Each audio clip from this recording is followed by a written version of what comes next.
ভগবান বিধান দিল কেউ এখানে আমার আপন নয়, কেউ এখানে আমার পর নয়। ডাকার মতো যেজন ডাকে, যে স্বয়ং ধর্মকে আঁকড়ে ধরে, স্বয়ং ধর্ম তারে রক্ষা করে। তাহলে এখানে আমার কেউ আপন নয়, কেউ আমার শত্রু নয়, আর কেউ আমার মিত্র নয়। এ কথাটা আমি মৌমিতা বলছি না। কুরুক্ষেত্রের মাঠে মাতা গান্ধারী কৃষ্ণকে বলেছিল, কৃষ্ণ কুন্তি তোর নিজের পিসি, তাই ওর 5টা ছেলেকে বাঁচিয়ে দিলি, আর আমি তোর নিজের পিসি নয় বলে আমার 100টা ছেলেকে নিধন করে দিলি। ভগবান এসেছিল, ও পিসি বৃথাই তুমি আমার কাঁধে চাপিয়ে দিচ্ছ দোষ। তোমার ছেলেকে আমি মারিনি, আমি মারবো কেন? তুমি বোধহয় ভুলে গেছো চোরের ধন বাটপাড়াই নেয়। কি গো মা, এটা চলতি কথা বললাম, চোরের ধন বাটপাড়াই নেয়।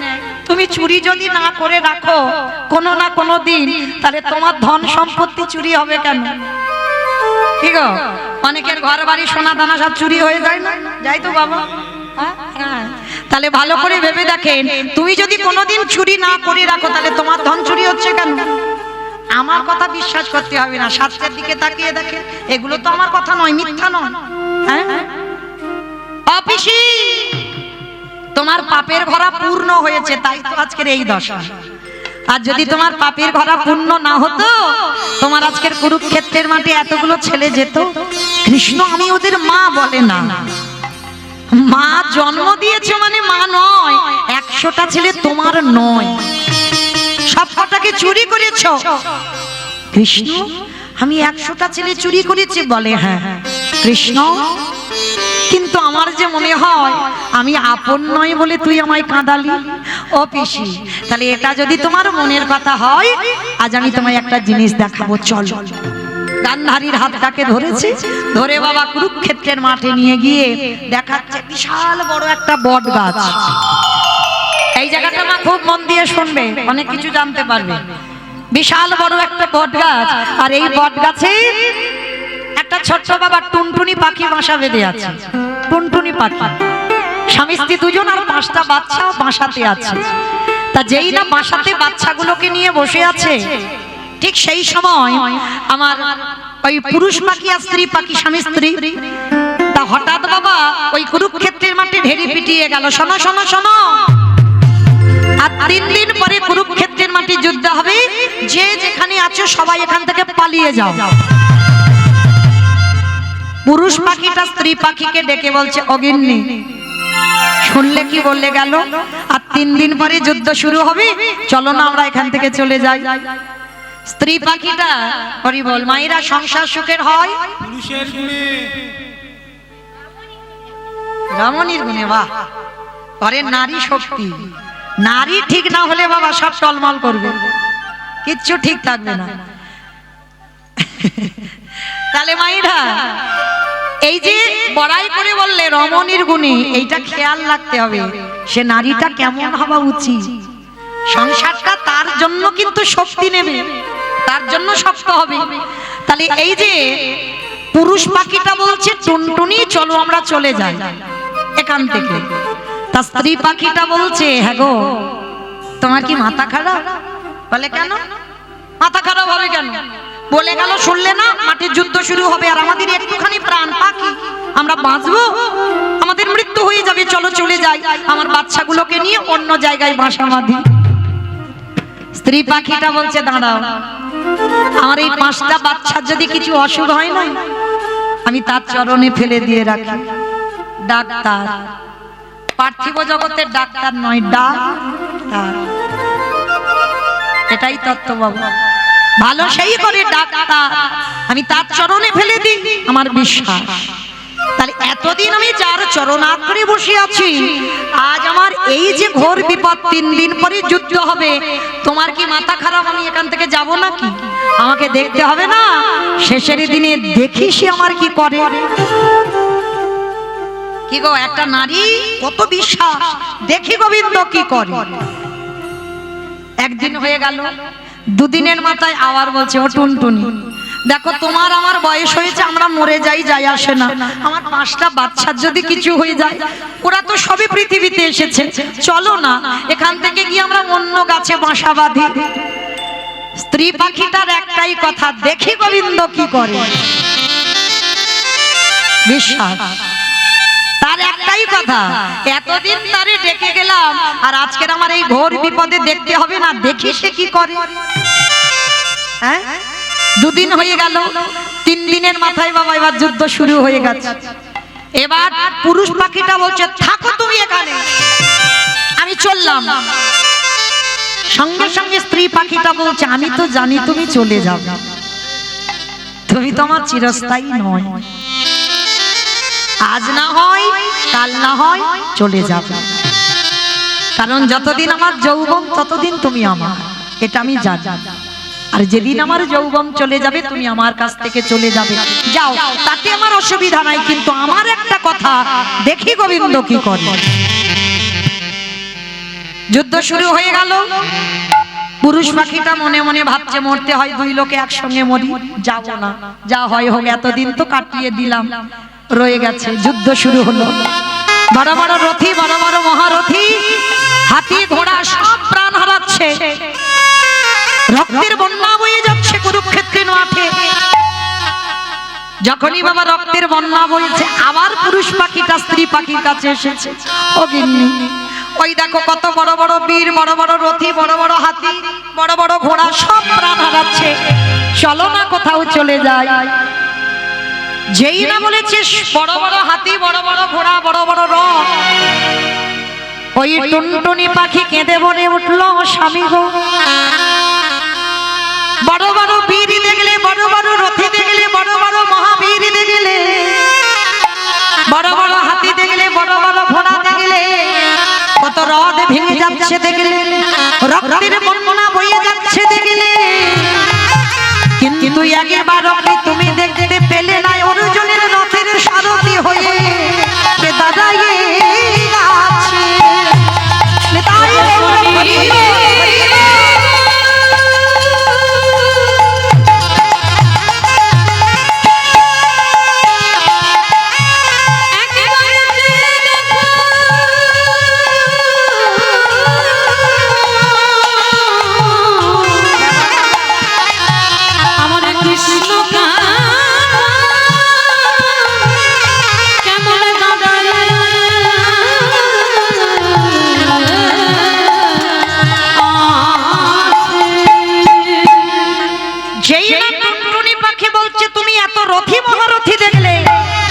অর্জুনের রথের সামনে যে ঘোড়ার লাগাম ধরে আছে দেখতে পাচ্ছ না? দেখে নাও, যারে যোগীগণে যোগে পায় না, মণিগণে মনে পায় না, ধ্যানীগণে ধ্যানে পায়, ব্রহ্মা ব্রহ্মলোকে পায় না, শিব শিবলোকে পায় না, ইন্দ্র ইন্দ্রলোকে পায় না, সেই চরণ সামনে দাঁড়ায় আছে, একেবারে নয়ন ভরে তুমি দেখে দেখে না।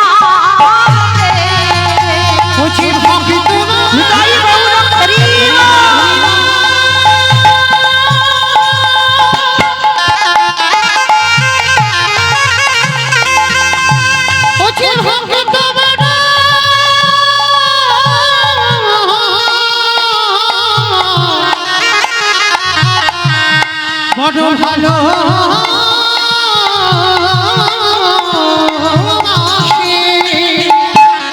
এইবার যেই না বলেছে চলো, স্ত্রী পাখিটা পুরুষ পাখির হাতটা ধরেছে, চলো এবার একটা জায়গায় যাব। বলে কোথায় যাব? আমরা উড়ে অন্য জায়গায় যাব। বলে না, 5টা বাচ্চাকে নিয়ে অর্জুনের ওই যে রথের চাকায় আছে, ওই চাকার তলায় আমরা 5টা বাচ্চাকে নিয়ে মাথাটা দিয়ে বসবো। শোনা মাত্র পুরুষ পাখিটা চমকে উঠে, এটা কি বলছো টুনটুনি? এখনো বেঁচে আছি, আর রথের চাকায় মাথা রাখলে রথ চললে আমরা মরে যাব।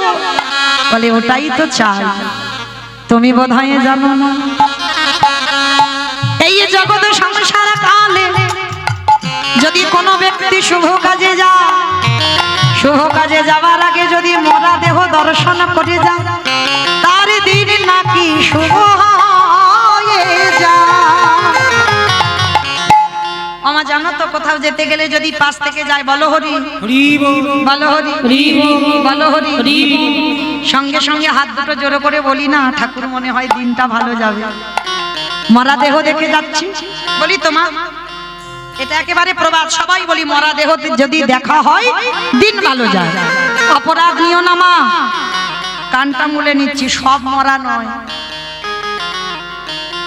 কি গো, কেউ যদি বোতল খেয়ে মরে যায় তাহলে কি হবে কাজ? তোমার দিন শুভ হবে? ও আরো তুমি দেখে যাচ্ছ মানে তোমার আরো নরকে যেতে হবে। কেউ যদি বিষ খায় গলায় দড়ি দেয় লাভ হবে কি? তাহলে কোন মারা দেখতে হবে? যে মারা যেই বদনে কৃষ্ণ নাম বলতে বলতে প্রাণ হারা, যে মারা সারা জীবন কৃষ্ণ ধ্যান কৃষ্ণ জ্ঞান কৃষ্ণ চিন্তা কৃষ্ণ মরণ কৃষ্ণ স্মরণ, কৃষ্ণ ছাড়া আর জানে না, সেই মরা দিকে যদি যাও তোমার দিন ভালো যাবে। আজকের স্ত্রী পাখিটা পুরুষ পাখিকে বলছে দেখো গিন্নি আমরা যদি যাই মরে যাব বলে ওটাই চাই, কারণ আমার মতো ভক্ত আমার মতো ভক্তের মরা দেহ দেখে যদি আমার কৃষ্ণ যুদ্ধ শুরু করে, আমার বিশ্বাস আমার কৃষ্ণ ওই যুদ্ধে কোনোদিন পরাজিত হবে না। হরি বল। এইবার 5টা বাচ্চাকে নিয়ে টুনটুনি তারা স্বামী স্ত্রী রথের চাকার তলায় মাথাগুলো পেতে দিয়েছে। ও মাইরা, ভগবান চিন্তামণি, তো তার নাম চিন্তামণি নয় মানে জলের তলায় যদি একটা পাথর থাকে, পাথরের ভিতরে যদি পিঁপড়ে থাকে, সেই পিঁপড়ের আহারের ব্যবস্থা আমার ভগবান করে। মানে জলের তলায় পাথর, পাথরের ভিতরে পিঁপড়ে, তার ভাবনা কে ভাবে? চিন্তামণি ভগবান। এইবার রথের চাকার তলায় বসে আছে ভগবান, তো অন্তর্যামী। ও মায়েরা, প্যান্ডেলের চারিদিকে চোখ ঘুরে ঘুরে বেড়াচ্ছে, শুধু আমি নয়, আমার চোখে ধুলো দেওয়া যায়, কিন্তু যে ছেলেটা বাঁশি বাজাচ্ছে খাতা কলমে হিসেব হয়ে যাবে সময় মতো, কে কীর্তন শুনলো কে শুনলো না, কে কেঁদে গেল কে হেসে গেল, আর কে বসে বসে সন্ধ্যাবেলা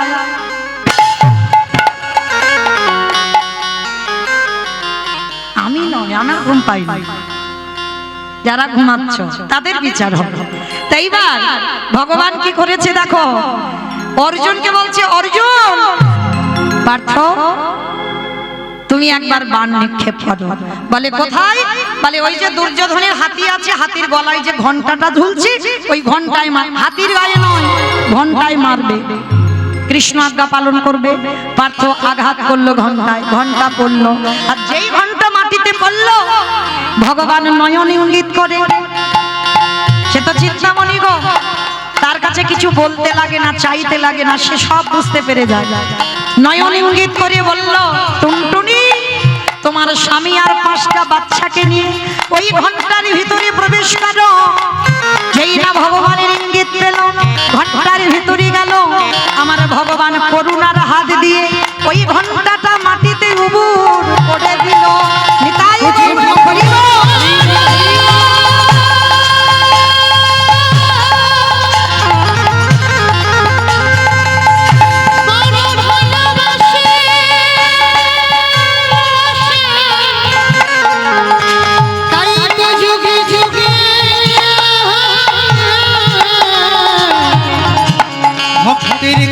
ছুটে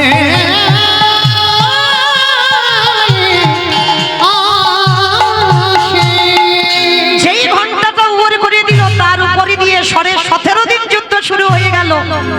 এক বেলা যুদ্ধ হয়নি, আমরা বলছি 18 কিন্তু পূর্ণ হয়নি, হয়েছে 17.5 দিন, আর এক বেলা যুদ্ধ শেষ।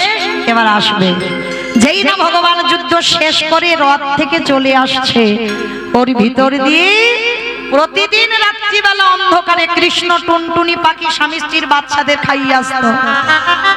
যুদ্ধ শেষ, মাঠ থেকে চলে যাচ্ছে, ঘন্টার ভিতর থেকে স্ত্রী পাখিটা ডাকছে কৃষ্ণ চলে যাচ্ছিস যে বড়, ঘর বেঁধে দিলি না, ঘরটা তো ভেঙে দিলি।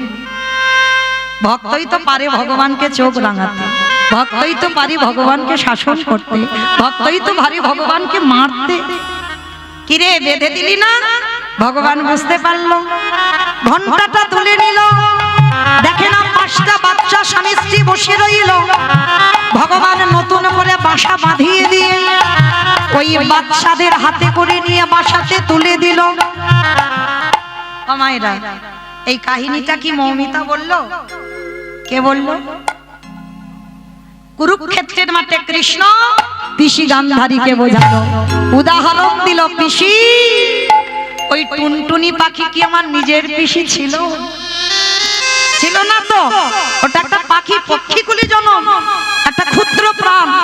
তাহলে তুমি কিসের জন্য বলছো কুন্তি তোর কৃষ্ণ নিজের পিসি, ওই জন্য তার ছেলেদের বাঁচালি? আমি নিজের পিসি নই বলে আমার ছেলেদের মারলি? কখনো বলো না পিসি।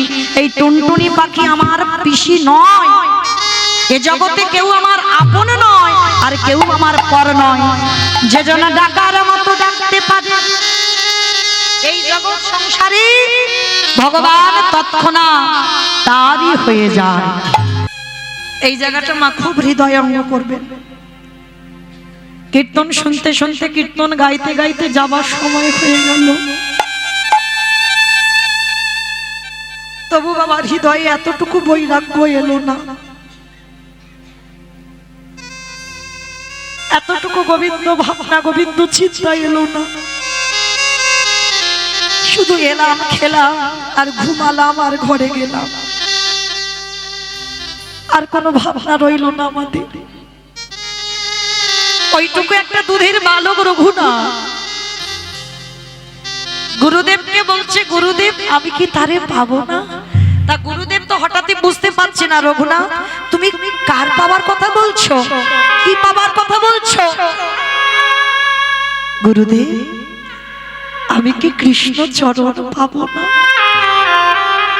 কথাটা শুনে গুরুদেব বলদেব আচার্য চমকে উঠেছে। রঘুনাথ, রঘুনাথ, এতটুকু বয়সে এত চেতনা, বলো না গুরুদেব আমি কি পাবো না কৃষ্ণ চরণ? পাবি বাবা, পাবি।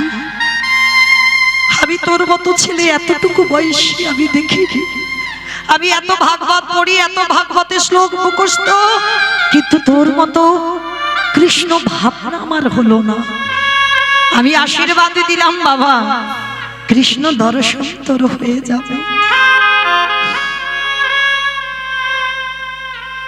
গুরুদেব আশীর্বাদ দিল। আর কিছুক্ষণ পরে বাবা হরিদাস ঠাকুর, নামাচার্য হরিদাস ঠাকুর বেনাপুলের জঙ্গলে লক্ষ হীরাকে উদ্ধার করে নামাচার্য হরিদাস ঠাকুর এসেছে বলদেব আচার্যের ঘরে। আর যেই না আশ্রমে এসেছে, অন্যান্য পড়ুয়ারা দেখেই সবাই প্রণাম করছে হরিদাস ঠাকুরকে দেখে।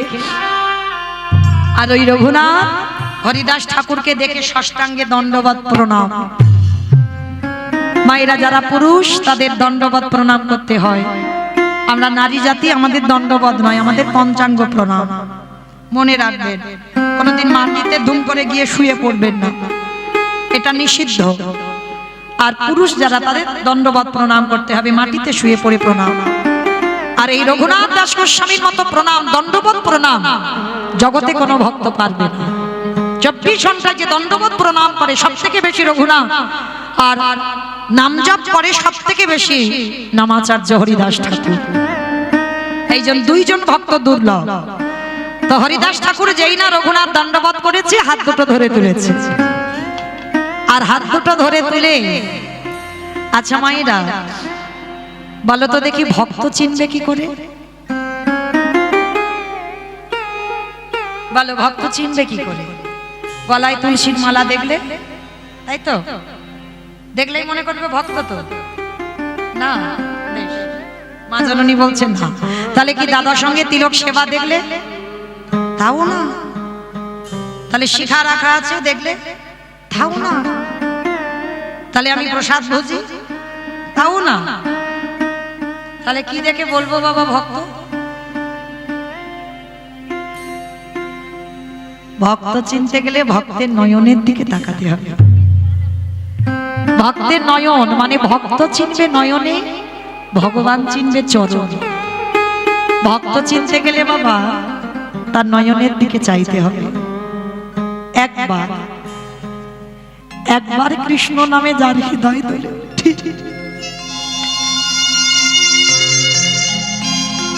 একবার কৃষ্ণ নামে যার হৃদয় কেঁপে ওঠে,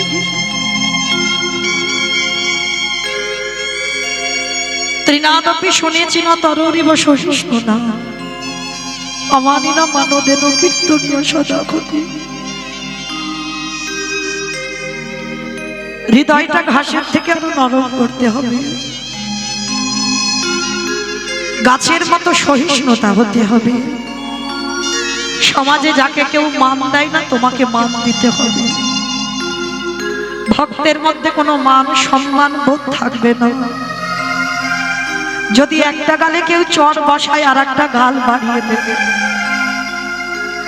এমনি এমনি ভক্ত নয় বাবা। যেই না হরিদাস ঠাকুর রঘুনাথের হাত দুটো ধরে চোখের দিকে তাকিয়েছে, চোখের দিকে তাকিয়ে বলে উঠল, এই তো সেই মাটি, এই তো সেই মাটি যে মাটিতে বীজ পুঁতে দিলেই অঙ্কুরিত হয়ে যাবে। পেয়ে গেছে, এই ছেলে পারবে কৃষ্ণ নাম প্রচার করতে, এই ছেলে পারবে জগতে ভক্তি সম্পদ কি জানাবার জন্য একেই আশা। আশীর্বাদ করলাম, কৃষ্ণ কৃপা হয়ে যাবে। তো ছোটবেলা থেকে রঘুনাথ সাধুগুরু বৈষ্ণবদের আশীর্বাদ প্রাপ্ত, সব সময় পেয়ে যায়। রঘুনাথ কিছুদিন পরে ঘরে ফিরল, আর আশ্রম থেকে ফেরার পর একেবারে বাবা কৃষ্ণ নামে উন্মাদ। যেমন মহাপ্রভু বাবার নামে গয়াতে পিণ্ডদান করে আসার পরে কিন্তু কৃষ্ণ নামে পাগল, তার আগে নয়। তার আগে আমার নিমাই সবার পিছনে লেগে লেগে বেড়াতো। বৈষ্ণবদের দেখলে বাবা পিছনে কাঁচা টেনে খুলে দিত, শিখা রাখা দেখলে পিছনে ওই শিখা ধরে টান দিত, মানে এত দুষ্টু ছিল নিমাই। হ্যাঁ, কিন্তু সেই নিমাই যেদিন বাবার নামে পিণ্ড দিতে গেল, আর পিণ্ড দিয়ে আসার পর কৃষ্ণ নামে একেবারে উন্মাদ, আর সংসারে মন বসে না। রঘুনাথের আজকে সেই দশা। গুরু আশ্রম থেকে ফেরার পর উন্মাদ হয়ে গেল, কিছুতেই আর ঘরে রেখে দেওয়া যায় না। শেষে জ্যাঠামশাই হিরণ্যদাস রেগে গিয়ে বলে উঠলেন, রঘুনাথ কে আছিস নারী প্রহরী, ওকে কারাগারে বন্দী করে দে। এ ছেলে যখন কৃষ্ণ বলে না, ওকে কারাগারে বন্দী কর। যেই না শুনেছে রঘুনাথ কারাগারে থাকবে, রঘুনাথ হেসে বলছে, জ্যাঠামশাই এতদিন পরে তুমি ঠিক করেছো, এতদিন পরে ঠিক করেছো। লোকালয়ে থাকলে কৃষ্ণ ভজন হয়ে, কৃষ্ণ ভজন করতে গেলে বাবা নিরঞ্জন জায়গা লাগে, আর নিরঞ্জন জায়গা না হলে কৃষ্ণ ভজন করে না। কি গো মায়েরা, ভুল বললাম? জপের মালা নিয়ে জপ করব সারা দিন, সত্যি কি নাম হয়? যদি হতো তাহলে বাবা ভোলানাথ বেঁচে নিত না কেদারনাথ বদ্রীনাথ পাহাড়ের মাথায়। ভজনে যেতে হলে বাবা তোমাকে নিরঞ্জন এই জগৎ থেকে লুকিয়ে যেতে হবে, তারপরে তোমার ভজন সঠিক হবে। রঘুনাথ বলে বলেন, ঠিক করেছো জেঠু, আমি এবার কারাগারে থাকবো, আমার নিরঞ্জন জায়গায় ভজন সঠিক হবে। শুধু কারাগারে রাখলো না, রঘুনাথ যাতে চলে না যায় হাতে পায়ে শিকল দিয়ে রেখে দিল। আচ্ছা বাবা ঠাকুর, আপনারাই বলেন, যারা কীর্তন বোঝেন, যাদের হৃদয়ে কৃষ্ণ প্রেম আছে, যারা একবার কৃষ্ণকে ভালোবাসে, তাদের কি বাবা শিকল দিয়ে বেঁধে রাখা যায়?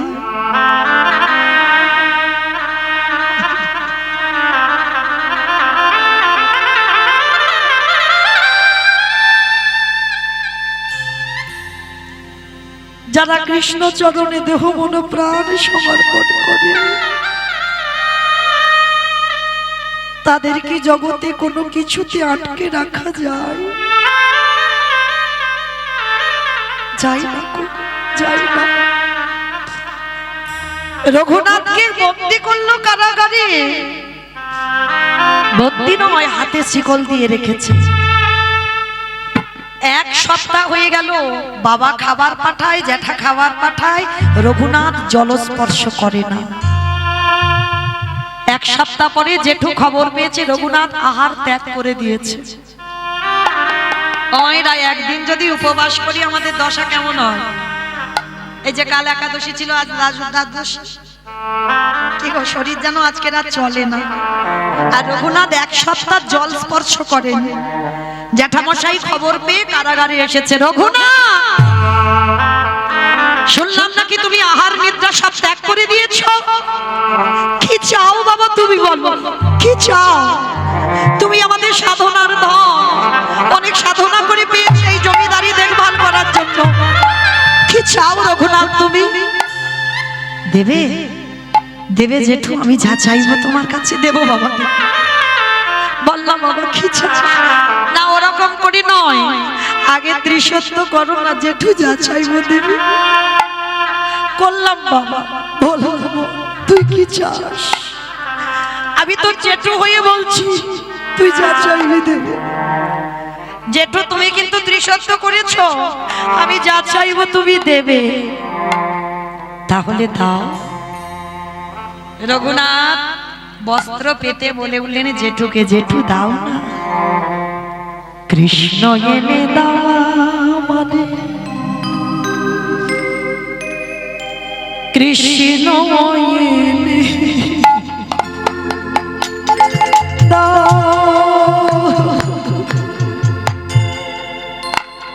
কৃষ্ণ এনে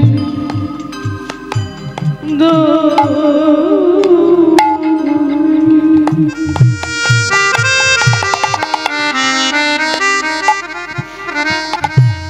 কৃষ্ণ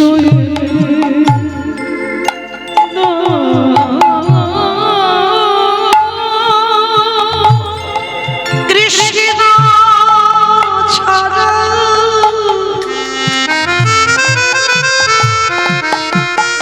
আমার প্রাণে আছে না। কৃষ্ণ এনে দাও।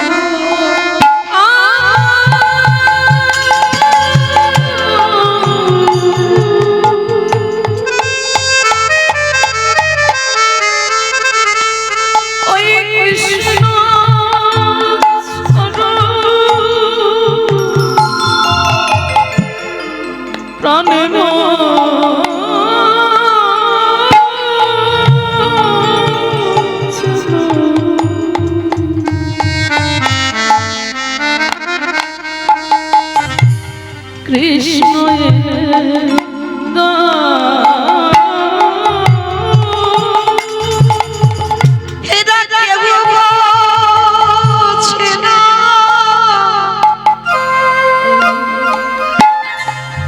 আমার মনের ব্যথা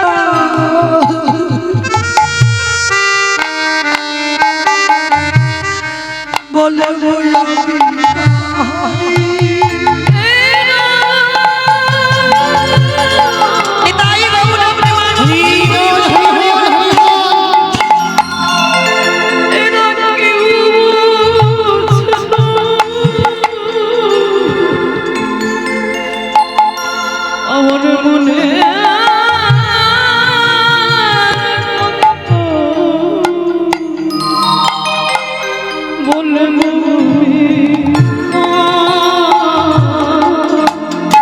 কৃষ্ণ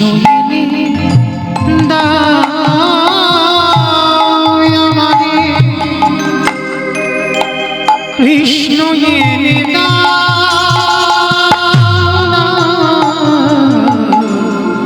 কৃষ্ণ এনে দাও, কৃষ্ণ এনে দাও, এনে দাও।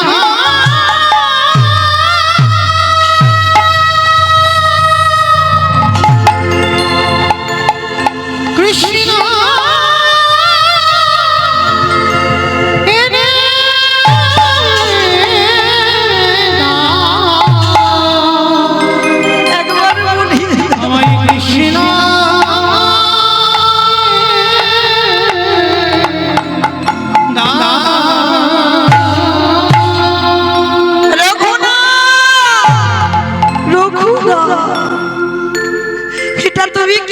বলছো কৃষ্ণ পাবার জন্য এত উন্মাদ, একবার আমার কৃষ্ণ এনে দাও। আজকের গোবর্ধন দাস আর হিরণ্য দাস জ্যাঠা বাবা কাঁদছে, গুরুদেবকে খবর দেওয়া হলো এ ছেলে তো এইভাবে কাঁদতে থাকলে তো মরে যাবে। গুরুদেব এসে ডাক দিল, রঘুনাথ, রঘুনাথ, তোমাকে কে বলেছে এইভাবে কৃষ্ণ কৃষ্ণ বলে কাঁদরে? ওগো রঘুনাথ গো, কৃষ্ণ বলে কাঁদলে কোনোদিন কৃষ্ণ পাওয়া যাবে না। যদি তোমার একান্ত কাঁদিতে হয়, তুমি হা গৌরে প্রাণে গৌরে বলে কাঁদো। রাধা কৃষ্ণ একাত মাধুরী ধরি, অনন্য বিলাসের আস্বাদন করি। এই দুই ভাবে চৈতন্য বসাই, ভাবের রস দিতে দোহে কোঠা।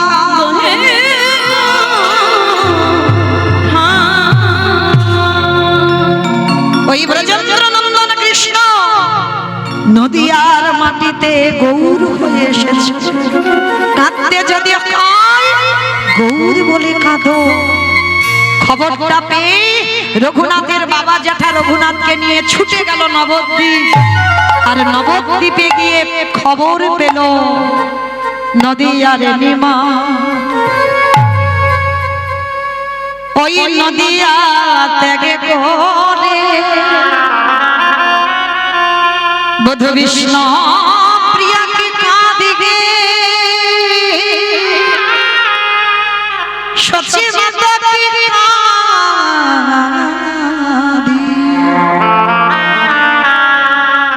চির জনমের মতো নবদ্বীপ ত্যাগ করেছে।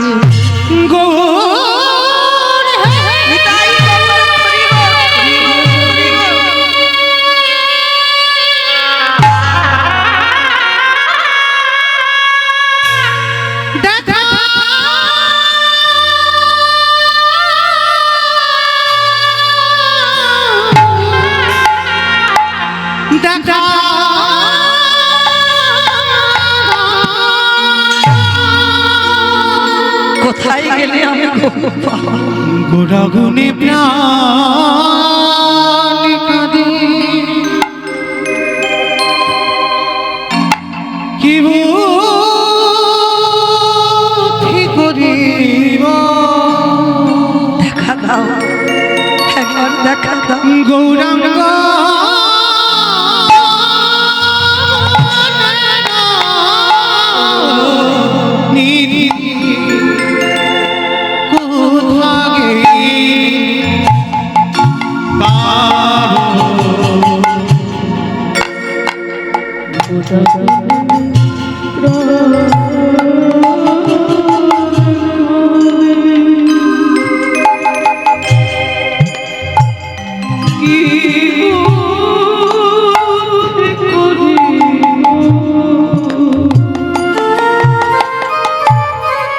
দেখা দাও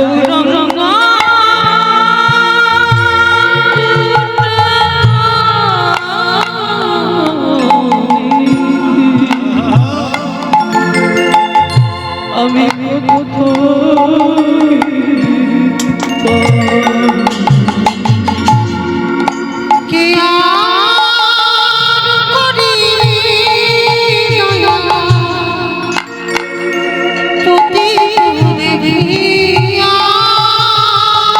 কোথায় গেলে আমি তোমায় পাবো?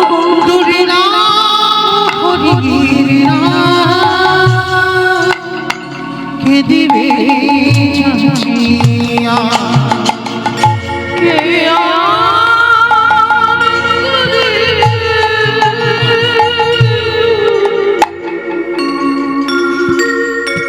এই মন্দির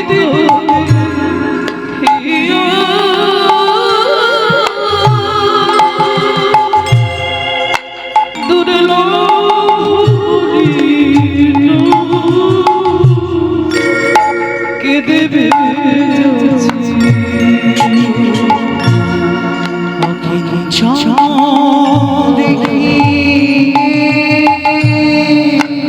একবার দেখা দাও গৌর।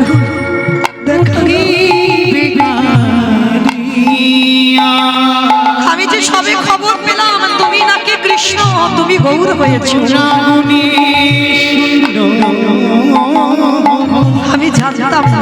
সকল দুনিয়া অকিঞ্চনে দেখবি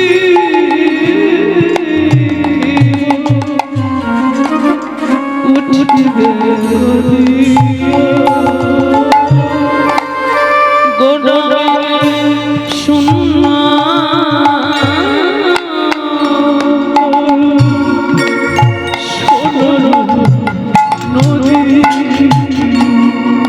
বাসুদেব ঘোষে কাঁদে গুণসাগরে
নবদ্বীপে নিমাইয়ার নিমাইনা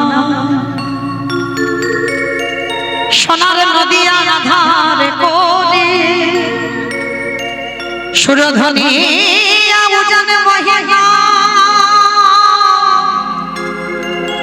ওই বৃক্ষে আর ফল ফুল কিছু ফোটে না সারা নবদ্বীপে যেন গৌর বিরহে অন্ধকার হয়ে আছে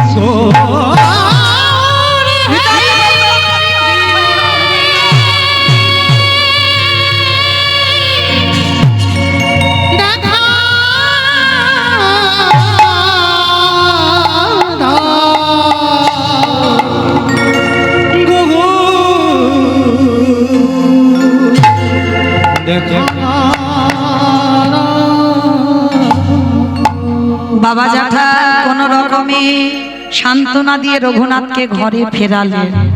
কিন্তু ঘরে ফিরলে কি হবে বাবা? সন্ন্যাসে যাবার পরে নিমাই কিছুদিন পরে এসেছিল অদ্বৈত আচার্যের ঘরে শান্তিপুরে, নবদ্বীপে নয়, শান্তিপুরে এসেছিল। তখনকার দিনে জমিদার ছিল তো হিরণ্য দাস আর গোবর্ধন দাস। সবার আগে সংবাদ গেল হিরণ্য দাস আর গোবর্ধন দাসের কানে যে প্রভু নিমাই শ্রীকৃষ্ণ চৈতন্য মহাপ্রভু নাম নিয়ে ফিরেছেন অদ্বৈত আচার্যের ঘরে। রঘুনাথ, রঘুনাথ চল, তোর প্রভু এসেছে, নবদ্বীপে নয় শান্তিপুরে এসেছে, চল চল চল দেখতে যাবি। তা বাবা জ্যাঠা রঘুনাথকে নিয়ে এসেছে শান্তিপুরে অদ্বৈত আচার্যের ঘরে।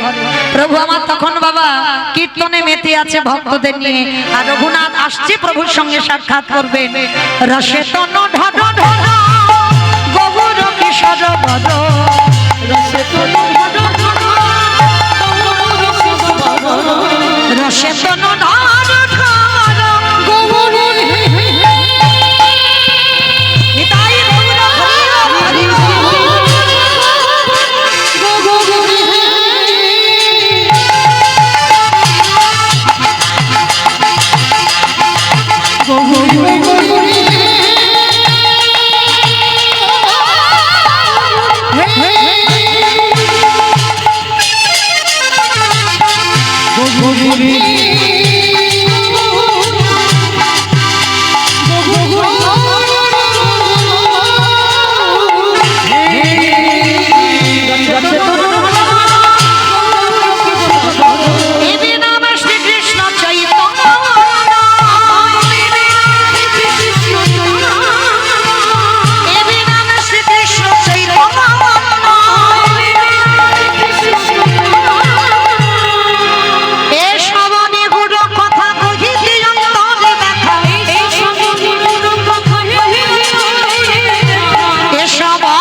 হরিনাম করছে।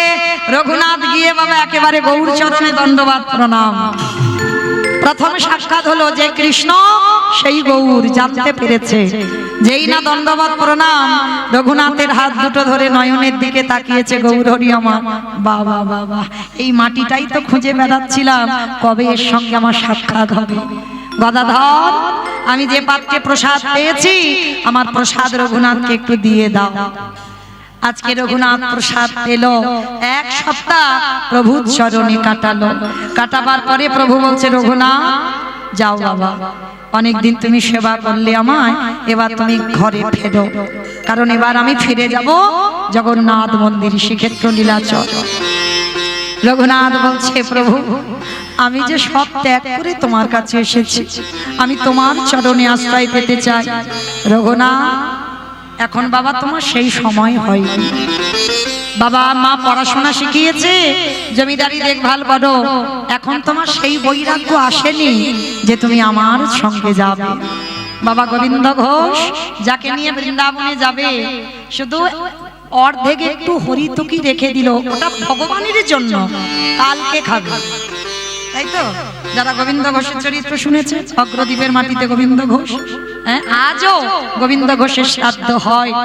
ভালো করে ভেবে দেখেন ভগবান কেমন বৈরাগ্য শিখিয়েছে।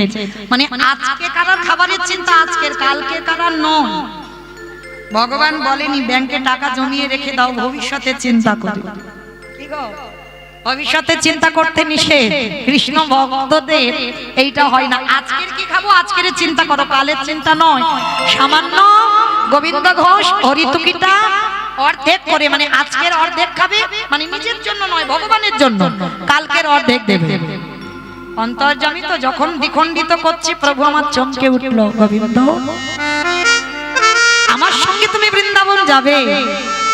আর হরিতকিটা দ্বিখণ্ডিত করে রাখলে কালকে নামার দেবে তোমার হৃদয়ে সঞ্চয়। যে হৃদয়ে সঞ্চয় বাসনা থাকে তাকে তো আমি আমার সঙ্গে করে নিতে পারি না। পরের দিনে যখন ছলনা করে প্রভু বলল, গোবিন্দ মুখশুদ্ধি কই, যাও গ্রাম থেকে একটা মুখশুদ্ধি এনে দাও মাধুকুরি করে। তাড়াতাড়ি করে আঁচল থেকে খুলে বলছে, প্রভু আমি জানতাম তুমি মুখশুদ্ধি চাইবে, ওই জন্য কালকে যে বাড়িতে গিয়েছিলাম দুটো এনেছিলাম, একটা রেখে দিয়েছিলাম, এই নাও। প্রভু আমি ভালো করিনি বলো? গোবিন্দ ঘোষ বলছে, প্রভু আমি ভালো করিনি বলো? প্রভু আমার একটু মুচকি হেসে বলছে, গোবিন্দ তুমি ঠিক করেছো। তুমি ঠিক যদি না করবে তোমার হৃদয়ে সঞ্চয় এলো কেমন? আর তো আমি তোমাকে আমার সঙ্গে নিতে পারি না। রেখে গেল গোবিন্দকে অগ্রদ্বীপের মাটিতে। হাজার কাঁদলেও প্রভু আমার নিয়ে গেল না। অত সোজা নয়, নিজের জন্য নয় ভগবানের জন্য সঞ্চয় করলো, তাকে বাবা অগ্রদ্বীপের মাটিতে সারা জীবনের জন্য নির্বাসন দিল। কি গো, আর আমরা বড়াই করি আমরাও বড় ভক্ত। হরি বল। কার কত টাকা ব্যাংকে জমানো, কার তিনতলা বাড়ি পাতো সেটিং করা, ভক্ত আমরা নয়। আজকে লক্ষ্য করে দেখেন সেই রঘুনাথকে মহাপ্রভু শিক্ষা দিচ্ছেন, রঘুনাথ ঘরে ফিরে যাও, সংসার করো, পড়াশোনা করেছ, বাবার জমিদারি দেখভাল করো, খবরদার তোমার এখন সেই বৈরাগ্য আসেনি। আর বৈরাগ্য যদি হয় তুমি লোক দেখানি বৈরাগ্য পালন করো। কি বাবা, জগৎটাই তো সাজাই ভরপুর, সব লোক দেখানি বৈরাগ্য। দাদার সঙ্গে তিলক সেবা, হাতে নামের মালা, শিখা রাখা, গেরুয়া বাসন, প্রসাদ ভোজি, সব জগৎটা সাজা। ভিতরটা দেখো বৈষ্ণবতা হয়। বাবা ভোলানাথের গলায় না আছে তুলসীর মালা, না আছে বাবা শিখা, না আছে গেরুয়া বাসন, না আছে দাদার সঙ্গে তিলক সেবা। অথচ সেই পরম বৈষ্ণব বাবা ভোলানাথ 12 জন বৈষ্ণবদের মধ্যে একজন বড় বৈষ্ণব। কারণ বাবা ভোলানাথ আভরণে বৈষ্ণব নয়, বাবার ভিতরটা হচ্ছে বৈষ্ণব। তুমি যদি বৈষ্ণবের পোশাকও যদি না পরো, তোমার ভিতরটা যেন বৈষ্ণবতা। কেমন? আভরণ প্রয়োজন, কিন্তু আভরণের থেকেও বেশি মূল্যবান তোমার ভিতরটা যেন আগে বৈষ্ণবতা হয়।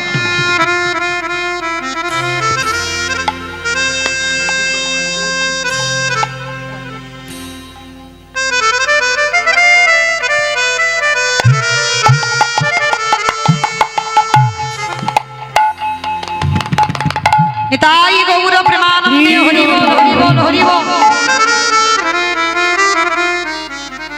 যেই নাচকে জগৎ সংসারী বাবা রঘুনাথকে কিছু বলছে, শোনো লোক দেখানি বৈরাগ্য পালন করবে না, তুমি গৃহে ফিরে যাও। আজকে রঘুনাথ প্রভুর আজ্ঞা মতো গৃহে ফিরলেন। আজকে নৌকাতে চড়েছে, নৌকাতে চড়ে বাবা ফিরছে কোথায়? হুগলি জেলায় আদি সপ্তগ্রাম। আর ফিরতে ফিরতে বাবা হঠাৎ নদী পার হতে হতে, ওরে বাবা কত লোক বসে আছে। এত লোক কেন বলো তো দেখি? বাবা গলা পর্যন্ত ভক্তরা নেমে গেছে। জায়গাটা কোথায়? পানিহাটি। পানিহাটির মেলা অনেকে জান না ভক্ত। আজকের ওই পানিহাটির মেলায় এত ভক্তের ভিড়। রঘুনাথ বলে দেখিতে একবার গিয়ে। যেই না রঘুনাথ নেমেছে বাবা শুনেছে ওখানে নিমাইয়ের ভাই মানে মহাপ্রভুর দাদা নিতাই চাঁদ এসেছে। আর যেই না নিতাই চাঁদকে দণ্ডবাদ প্রণাম, সঙ্গে সঙ্গে নিতাই চাঁদ বলে উঠলেন, আরে চোর চোর। রঘুনাথকে সবাই চোর চোর বলে চিৎকার করছে, আর সবাই তো রঘুনাথকে চেনে। আর যেই না চেনেছে বাবা সঙ্গে সঙ্গে রঘুনাথকে দেখে বলে উঠলেন, এ চোর। বলে কেন? বলে ও আগে নিতাই চরণ পাওয়ার আগে সরাসরি গৌর চরণে গেছে, তার মানে ও চোর। 15 নিয়ে এসো। কেমন? এইবার যেই না আজকে রঘুনাথকে চোর বলেছে, রঘুনাথ বলছে আমি চোর হব কেন? তাহলে শোনো, তুমি আজকে নিতাই চরণ ভজন করার আগে তুমি গৌর চরণে গেছো। বাবা আপনারা জানেন নিতাই চরণ ভজন না করলে গৌর চরণ পাওয়া যায়? তাহলে আগে আমার নিতাই চরণ ভজতে হবে, তারপরে গৌর চরণ। এইবার সেই নিতাই চাঁদ আজকে রঘুনাথকে দণ্ড দিল। কি দণ্ড? না এই পানিহাটির মেলাতে যত ভক্তরা আসবে চিড়ে দধি দুগ্ধ মিষ্টি সবাইকে খাওয়াতে হবে।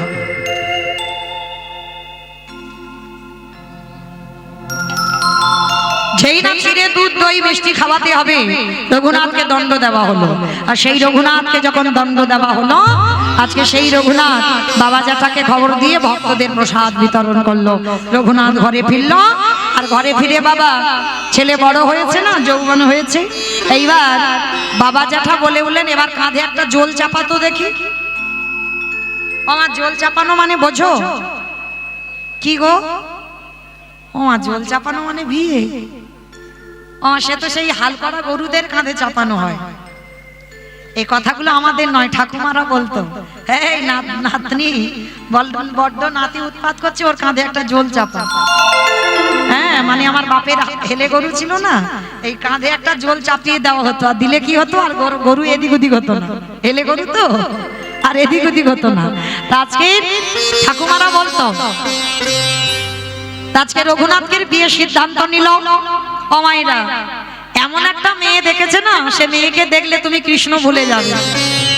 মানে স্বর্গে অপ্সরা হার মানবে। মানে সে তো নাম কি জানো মেয়েটা, রত্নাবতী। মানে রত্নাবতী নয় তো, সে যেন সোনার মতো অঙ্গ। ওই যে আমার বোনটা এসেছে দেখছো না, সোনার মতো অঙ্গ, গৌর অঙ্গ, হ্যাঁ, কাঁচা সোনা যেন। তো আজকে দেখাশোনা করেছে ওই রকম একটা মেয়ে, স্বর্গের অপ্সরা হার মানবে। আর সেই রংটা দেখে যাতে রঘুনাথ ভুলে যায়। কিন্তু অমায়েরা, একটা কথা বলি, তুমি যদি জগন্নাথকে ভালোবাসো, ধরো তুমি জগন্নাথকে ভালোবাসো, জগন্নাথের তো খুব একটা দেখতে ভালো নয়, বড় বড় চোখ, মানে কেমন মতো দেখতে। আর জগন্নাথকে ভালোবেসে তার সামনে যদি একটা সিনেমা আর্টিস্ট এনে দাও, চোখ যাবে তোমার? কারণ ওকেই তো তুমি ভালোবেসেছো। তার রঘুনাথের কাছে যত স্বর্গের অপ্সরা আনো না কেন, ওর দেহ মন প্রাণটা তো কৃষ্ণ চরণে দেওয়া। আর যাই কোথাও, আজকের বিয়ে সিদ্ধান্ত নেওয়া হলো। অমাইরা, একটু বিয়ে বাড়ি যাবে? না, ওইটা দিতে পারবো না, খাওয়াটা দিতে পারবো না, আমার নিয়ে যেতে পারবো, কিন্তু খেতে দিতে পারবো না। বরেলো বরেলো বলে বিয়ে বাড়ি, রঘুনাথের বিয়ে, একটু উলুধ্বনি। পড়ে গেল সাদা গো,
রঘুনাথের বিবাহ সম্পূর্ণ হলো। বিয়ে হলো পরের দিন কাল রাত্রি, তার পরের দিন হলো ফুলসজ্জার রাত। ও মায়েরা, রঘুনাথ জানালা দরজা বন্ধ করে আকুল প্রাণে ধুলায় গড়াগড়ি দিয়ে কাঁদে। মনে মনে বললেন, গৌরকে এই জীবনে তুমি ছাড়া আর কারোর চরণে আমি আমার দেহ মন প্রাণে দিতে পারি না। তাই তোমার চরণে আমি জানাই রাখলাম, তুমি আমার পদ বলে দাও। রঘুনাথ কাঁদছে। রত্নাবতী ঘরের মধ্যে প্রবেশ করে দেখে না, স্বামী ধুলায় গড়াগড়ি দিয়ে আকুল প্রাণে কাঁদছে। ও মায়েরা, বিয়ে হয় কাল রাত্রি, তার পরের দিনে যদি স্বামী পাগলের মতো কাঁদে, একটা নারী কি বুঝবে? সেটা তোর জন্য হবে, ওমা সেটা ওর জন্য হবে, রঘুনাথের জন্য না হবে। রঘুনাথের জন্য কেন হবে? যে নারী বদন দেখেনি, কোনদিন ভালো করে নারী বদনের দিকে তাকাইনি। কারণ মনে রাখতে হবে বাবা, এই নারী জাতিদের বদনের দিকে তাকানোর আগে তার চরণ দর্শন করতে হয়। অপরাধের মধ্যে পড়ে যায় বাবা, সরাসরি নারী বদন দেখা যায় না, চরণ দুটো দর্শন করে নারী বদন দেখতে হয়। এটা আমি বলিনি, মৌমিতার কথা নয়। রামায়ণে বাবা যখন রামচন্দ্র 14 বছর পরে বন থেকে এসে অযোধ্যায় সিংহাসনে বসলো, পিছনে ছত্র ধরেছিল লক্ষণ, আর ছাতাটা ধরে বারবার রামের গায়ে ঢলে ঢলে পড়ে যাচ্ছে, ঘুম পাচ্ছে। মানে এত ঘুমাচ্ছে না, সে ছাতা ধরে রাখতে পারছে না, বারবার ঘুমিয়ে পড়ে যাচ্ছে। রামচন্দ্র রেগে গিয়ে বলল, লক্ষণ, আমি এতদিন পরে সিংহাসনে বসলাম, তোর আনন্দ না হয়ে তুই ঘুমোচ্ছিস? বলে, দাদা গো, আমি 14 বছর ঘুমাইনি দাদা। 14 বছর ঘুমাসনি? বলে না, যখন আমার নয়নে নিদ্রা দেবী আসত, আমি নিদ্রা দেবীর চরণ ধরে বলতাম, নিদ্রা রে, আমার দাদাকে আজকের ঘাট করার জন্য এলাম, রক্ষা করার জন্য এলাম। যদি একান্তই আমার নয়নে আসতে হয়, যেদিন আমার দাদা রাম অযোধ্যায় ফিরে যাবে, সেদিনই আমার নয়নে তুই আসিস, সেদিন আমি যত্ন করে তোকে গ্রহণ করব। কিন্তু আজ নয়, আজ নয়, 14 বছর আসবি না। আসেনি, 14 বছর ঘুমাইনি। বলে, দাদা ঘুমাইনি নয়, 14 বছর আমি নারী বদন দেখিনি। রামচন্দ্র হেসে উঠেছে, এইটা বিশ্বাস করা যায় না লক্ষণ। বলে, কেন? সীতামা কাছে ছিল, সীতামা সঙ্গে ছিল, আর তুই বলছিস নারী বদন দেখিনি? বলে, দাদা গো, তুমি বোধহয় ধর্ম জানো না, তুমি বোধহয় শাস্ত্র জানো না। শাস্ত্রে কি বলে জানো? নারী বদন দেখার আগে মা সীতা ছিল বটে, কিন্তু চরণ ছাড়া বদন আমি দেখি নাই গো। আমি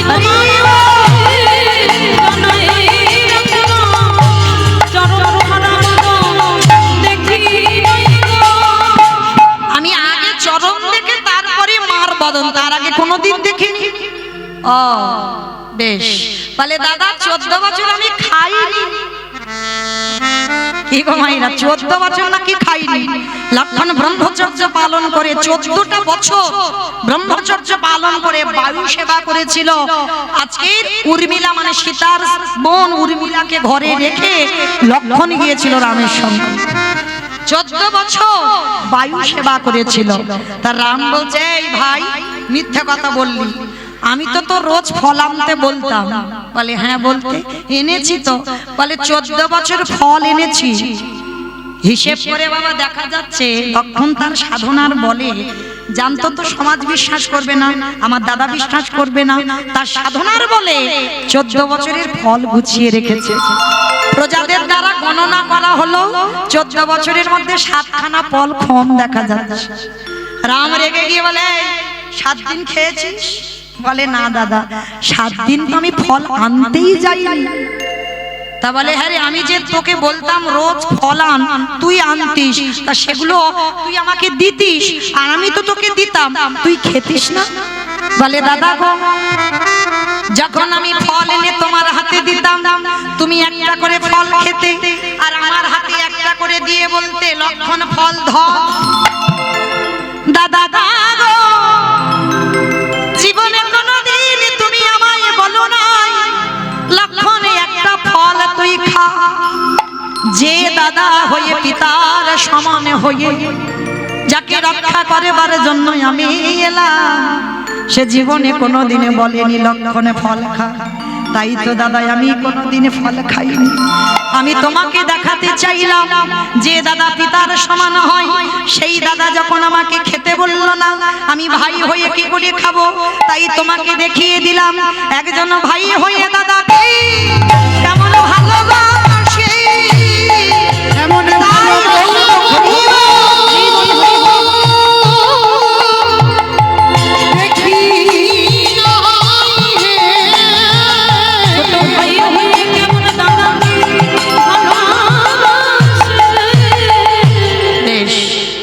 আজকে সেই লক্ষ্য করে দেখ। আমার কোথায় ছিলাম বলো তো, গন্ডগোল হয়ে গেছে। ধ্যাৎ, পিছনের বাড়িতে নয়, আমার কোথায় ছিলাম গো? ফুলসজ্জা। মাঝামাঝি ঠিক মনে রেখেছে, ফুলসজ্জার ঘরে ছিলাম। রত্নাবতী স্বামীকে কাঁদছে দেখেছে। স্বামী তুমি কার জন্য কাঁদছো? একজন নারী যদি দেখে স্বামী পাগলের মতো কাঁদে, রত্নাবতী বলো তুমি কার জন্য এত উন্মাদ, কার জন্য এত পাগল? আমি তোমার, রত্নাবতী বলছে আমি তোমার বউ নয়, আমি তোমার স্ত্রী নয়, আমি তোমার সহধর্মিণী। বলো তোমার কাঁদার কারণ কি? কার জন্য তোমার মন এত আকুলি বিকুলি? পারবে না রত্না, পারবে না তুমি তার কাছে নিয়ে যেতে। পারবো, তুমি একবার বলো সে কে? তুই সত্য করছো তো? তার কাছে আমার চিরজনমের মতো দিয়ে দেবে? দেব, বলো সে কে? শোনো রত্না, যার জন্য আমি এত পাগল, যার জন্য আমি এত কাঁদি, যার জন্য আমি উন্মাদ, সে অন্য কেউ নয়, যার নাম হলো কৃষ্ণ। চমকে উঠলো রত্নাবতী। স্বামী তুমি কৃষ্ণ পাওয়ার জন্য এত পাগল? হ্যাঁ রত্না, পারবে এই রাত্রিবেলা আমাকে তার কাছে পাঠিয়ে দিতে চিরজনমের মতো? ও মায়েরা, একটা নারী দেখাতে পারবেন এরকম সমাজে? 3 দিনের সম্পর্ক, বিয়ে কাল রাত্রি, পরের দিন ফুলসজ্জা। সেই রাত্রিতে স্বামী বিদায় নেবে, একদিনের জন্য নয়, 2 দিনের জন্য নয়, চিরজীবনের মতো বিদায়। রত্নাবতী বলে উঠলেন, সত্যি যদি আমি তোমার সহধর্মিণী হই, আমি চেয়েছিলাম তোমার সঙ্গে ভজন সাধন করতে, কথা দিলাম চিরজনমের মতো আমি কৃষ্ণ চরণে পাঠাবো, তবে তোমার চরণে নিবেদন, এই 3 দিনের স্মৃতি নিয়ে সারা জনম কাটাইয়ে দেব। যদি কোনদিন কৃষ্ণ স্বামী তোমার সাক্ষাৎ হয়ে যায়, তুমি যেন এই দাসীকে ভুলে যেতে, শেষের দিনে এই দাসীকে তোমার চরণে ঠাঁই দিও। রাতের অন্ধকারে রত্নাবতী বের করে দিল রঘুনাথকে। রঘুনাথ ছুটে চলল জগন্নাথ ধাম, পুরী ধাম। সকাল হতে আদি সপ্তগ্রামের লোকেরা জেনে গেল রঘুনাথ চিরজনমের মতো সংসার ত্যাগ করেছে। খোঁজ খোঁজ করে খবর পাওয়া গেল রঘুনাথ পুরী ধামে আছে। বাবা জ্যাঠা অর্থ বস্ত্র পাঠাতো, আর সেইগুলো রঘুনাথ পুরীতে বসে গরিব দুঃখীদের দান করত। অপরাধ নিও না মা, এই জায়গাটা একটু শুনবেন খুব মন দিয়ে। যখনই রঘুনাথ দান করত বাবা জ্যাঠার পাঠানো সম্পদ, মহাপ্রভু পুরী ধামে বসে খুব অখুশি, পছন্দ করত না। বাবা এগুলোকে তো দান বলে না, এগুলোকে দান বলে? দেখবেন দুর্গা পূজা, কালী পূজা, সরস্বতী পূজা, কোন পূজার সময় দেখবেন একটা মঞ্চ তৈরি করে, স্টেজ তৈরি করে, আর সেই মঞ্চ তৈরি করে গ্রামের গরিব দুঃখীদের নামের লিস্ট তৈরি করে। হ্যাঁ, যারা গরিব কাঙাল পড়তে পারে না তাদের জন্য কম্বল দান, বস্ত্র দান, অর্থ দান হয় না মা? হয়তো দেখবেন মঞ্চের উপরে মানে ভরা শ্রোতা বসে আছে, তাদের মাঝখান থেকে ডেকে ডেকে লোকেদের নাম ধরে ডেকে ডেকে কম্বল দান, বস্ত্র দান হয়। ভালো করে বিচার করে বলবেন বাবা, সত্যি কি এটা দান হয়, না তাকে সমাজে ছোট করা হয়? সমাজকে দেখিয়ে দেওয়া হলো না ও গরিব, ও খেতে পায় না, ও পড়তে পারে না, তাই আমার আছে, আমার একটা আমিত্ব অহংকার, তাই আমি ওকে দিচ্ছি। একান্ত যদি দিতে চাও, ডান হাত দেবে, বাম হাত যেন জানতে না পারে। সত্যি যদি তোমার হৃদয় কাঁদে কারো দুঃখে, রাতের অন্ধকারে দাও, আর সেই রাতের অন্ধকারে দেওয়া সম্পদ তুমি জানবে, সে জানবে, আর যে জানবার মালিক সে জানবে। সমাজে তো কিছু হবে না জানিয়ে গো, সমাজ তোমার দুঃখের কথা শুনলে মজা নেবে, আর কিছু দেবে না। আজকে রঘুনাথকে খবর দিল, রঘুনাথ আমি এটা পছন্দ করি না। যখন বলল পছন্দ করি না, রঘুনাথ খবর পাঠালো আর দান করে না। রঘুনাথ নগরে নগরে ভিক্ষা করে এবার প্রসাদ পায়। আবার মহাপ্রভু বললেন এটাও আমার পছন্দ নয়। তাহলে কি করবে? জগন্নাথ মন্দিরে যে আনন্দ বাজার, মন্দিরের ভিতরে প্রসাদী যেখানে বিক্রি হয়, রঘুনাথ বসে থাকে, আর যে খাবারগুলো বেশি হয় রঘুনাথ সেই খাবারগুলো কেউ দিলে খায়। মহাপ্রভু খবর পাঠালো এটাও আমার পছন্দ নয়।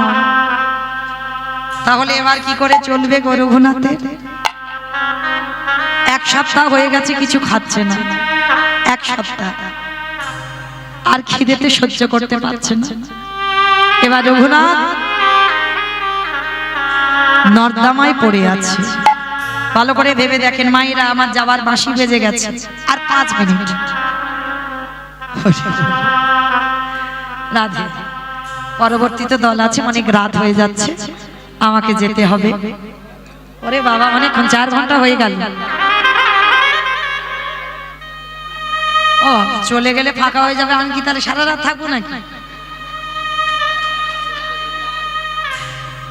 বেশ, গাইছি তো, এখন যাচ্ছি না তো, যাচ্ছি না। আজকে রঘুনাথ নর্দমায় পড়ে আছে, আর যেই না নর্দমায় পড়ে আছে, ভালো করে ভেবে দেখেন বাবা, যে একটা ধনী ছেলে, বড় লোকের ছেলে, যার বাবার কত আয়, সেই বড় লোকের ছেলে একটা বহির্বাস আর একটা অন্তর্বাস, আর করণে কিছু নেই। বড় লোকেদের ছেলেদের কত দামি দামি পোশাক হয়, কিন্তু যারা ভক্ত হয় তাদের দামি পোশাক নয়, দামি আহার নয়, 24 ঘন্টায় একবার আহার। তাও আবার রঘুনাথের নিষেধ, 1 সপ্তাহ কিছু খাইনি, নর্দমায় পড়ে আছে। আর নর্দমায় পড়ে থেকে আর সইতে পারছে না। দয়াময়, এবার যদি একটু না আহার করি আমি যে বাঁচবো না, আর না বাঁচলে আমি যে তোমার দর্শন পাবো না প্রভু। মানে একটা দিনের জন্য রঘুনাথ পুরীতে আছে, কিন্তু রঘুনাথকে একটা দিনের জন্য প্রভু আমার দেখা করতে আসে। যা খবর পাঠানো স্বরূপ দামোদরের দ্বারা খবর পাঠাচ্ছে, কিন্তু প্রভু আসেন। আজকের কি করেছে দেখো বাবা, যেই না নর্দমায় পড়ে আছে, নর্দমা দিয়ে ভেসে যাচ্ছে একটু পচা পান্তা ভাত। আর যেই না পচা পান্তা ভাত ভেসে যাচ্ছে, এত খিদে পেয়েছে, রঘুনাথ তুলে নিয়েছে। রঘুনাথ তুলে নিয়ে বলছে, গৌরহরি, আমি যদি একটু না খাই আমি যে আর বাঁচবো না, একটু কৃপা করে আমি এই প্রসাদী একটু গ্রহণ করবো। ও মায়েরা, ড্রেন দিয়ে কত মল মূত্র, কত পায়খানা ভেসে যায়, তাতেই পান্তা ভাত ভেসে যাচ্ছে একটু প্রসাদ। কি গো, আমরা মানুষরা যারা ভক্ত হয়েছি তারা বলি না, এই ছুঁয়ো না, ছুঁয়ো না, ছুঁয়ো না, ঠেকিও না, বলি না? আজকে দেখে রঘুনাথের দশা, নর্দমা দিয়ে ভেসে যাচ্ছে প্রসাদ। রঘুনাথ ওই প্রসাদ তুলে নিয়ে নয়ন জলি বক্ষ জগাল ভাষায় কাঁদে গারে বলে, হে গৌর হরি,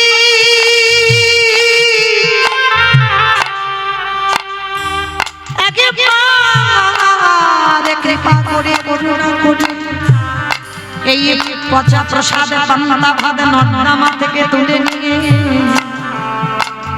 আমি খোদা নিবৃত করার জন্য গ্রহণ করলাম। গৌরী হে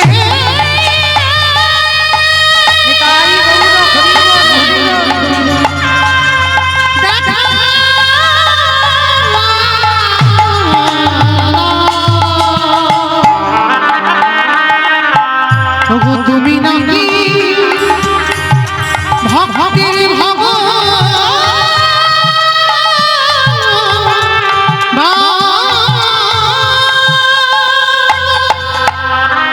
যেই না বাবার নর্দমা থেকে 1 গ্লাস বদনে দিয়েছে, এতদিন পর প্রভু আমার পিছন থেকে এসে হাতটা ধরেছে, রঘুনাথ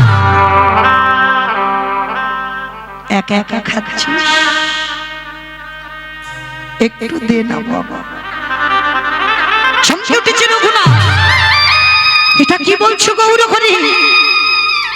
এটা আমি মুখে দিয়ে ফেলেছি, আমার এঠো, আমার থুতু লালা লেগে আছে। ওরে আমি ভগবান হয়ে শুধু এ যুগে প্রতি যুগে যুগে জনমে জনমে ভক্তের ভক্তের এঠো বড় আমি ভালো ভালোবাসি। ওরে রঘুনাথ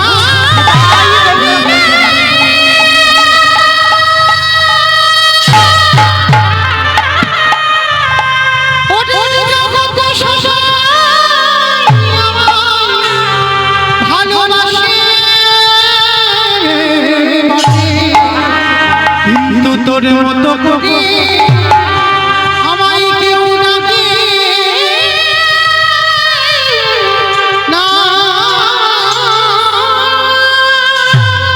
যেই না আজকের রঘুনাথ প্রসাদীটা বাবা প্রভু আমার হাত থেকে কেড়ে নিয়েছে, রঘুনাথের উচ্ছিষ্ট প্রসাদ খাবে কেন? ভগবানকে নিবেদন করলে হয় প্রসাদ, আরে ভক্ত যদি উচ্ছিষ্ট করে সেটা হয় মহাপ্রসাদ।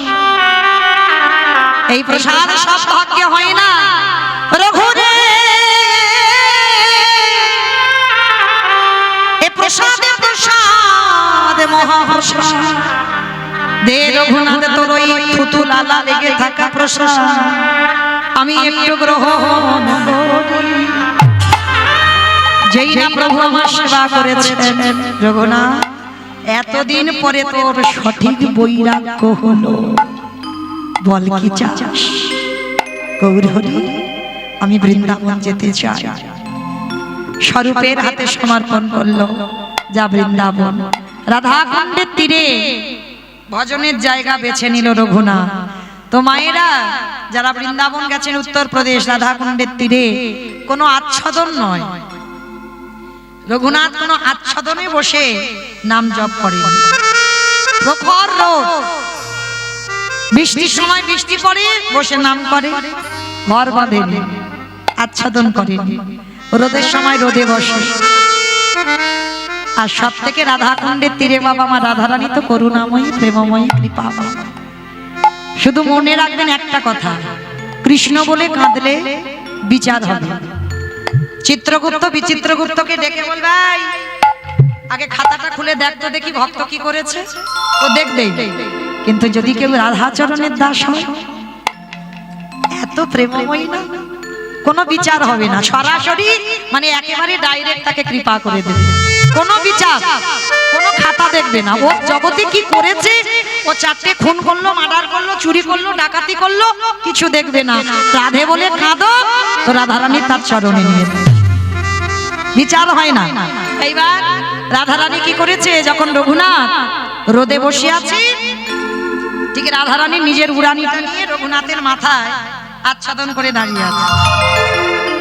কি গো মায়েরা, ভক্ত ভগবানের সেবা করে আর ভগবান ভক্তের সেবা করে না। দেখে নেন রঘুনাথকে, যাতে কষ্ট না হয়, মানে এদিকে চোখে জল আর এদিকে ঘাম, আর রঘুনাথ তো তাকাচ্ছে না, আর রাধারানী আচ্ছাদন করে আছে। দূর থেকে দেখছে বাবা সনাতন গোস্বামী, ষড় গোস্বামীর এক গোস্বামী সনাতন গোস্বামী, দেখছে রাধারানী রঘুনাথের পিছনে দাঁড়িয়ে আছে আচ্ছাদন করে। হাই হাই হাই হাই, এটা কি করছে রঘুনাথ? ও যদি আচ্ছাদনে থাকতো তাহলে আমার রাধারানীর তো এত কষ্ট হতো না। আর রঘুনাথ তো কিছু জানেই না।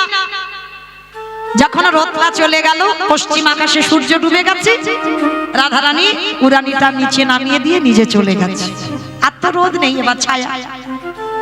সন্ধ্যাবেলায় সনাতন গোস্বামী এসেছে রঘুনাথের কাছে। রঘুনাথ, এটা তুমি কি ভজন করছো? এটা তোমার কোন সেবা? এটা তোমার কোন ভজন? বলে কেন? বলে তুমি জানো তুমি কি করছো? তোমার এই মাথায় আচ্ছাদন নেই বলে আমার রাধারানী এসে তোমার কাছে ওই রোদে নিজে কষ্ট করে দাঁড়িয়ে আছে, আর তোমার গায়ে একটু রোদ লাগতে দিচ্ছে না, ছায়া করে আছে। এটা সেবা বলে? এটা ভজন বলে? রঘুনাথ চমকে উঠলো, আমার রাধারানী আমার জন্য ওই রোদে দাঁড়িয়ে আচ্ছাদন করে থাকি, আমি কথা দিলাম। আর আমি আচ্ছাদনে, আর আমি ওই খোলা আকাশের নিচে বসবো না। আমি কালকেই আমি একটা ঘরের চাল দিয়ে একটা আচ্ছাদন করে নেব। এই সনাতন গোস্বামী বলার পর রঘুনাথ আচ্ছাদনে বসে ভজন করত। তার আগে কোনোদিন করেনি। যখন বলেছে রাধারানী কষ্ট করে রোদে দাঁড়াই তোর জন্য, তাহলে মা এইটুকু শুনে কি মনে হলো? শুধু ভক্ত ভগবানের সেবা করে না, ভগবানও খুঁজে বেড়ায় কোথায় আছি আমার পরম ভক্ত, আর সেই ভক্তের চরণ আমি সেবা করি। আমি আমার জগতে আমাকে পাওয়ার জন্য সবাই কাঁদে, আমিও তো কারোর পাওয়ার জন্য কাঁদি। রঘুনাথ আচ্ছাদনে বসে আছে আর রাধারানী আসছে না। কি গো, এবার তো ভক্ত ছায়াতে বসে আছে আর আসছে না। এইবার ডাক দিল, রাধে গো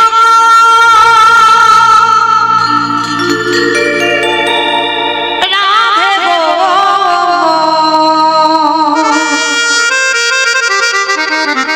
একবার সাড়া দাও রাধে, একবার সাড়া দাও ও রাধে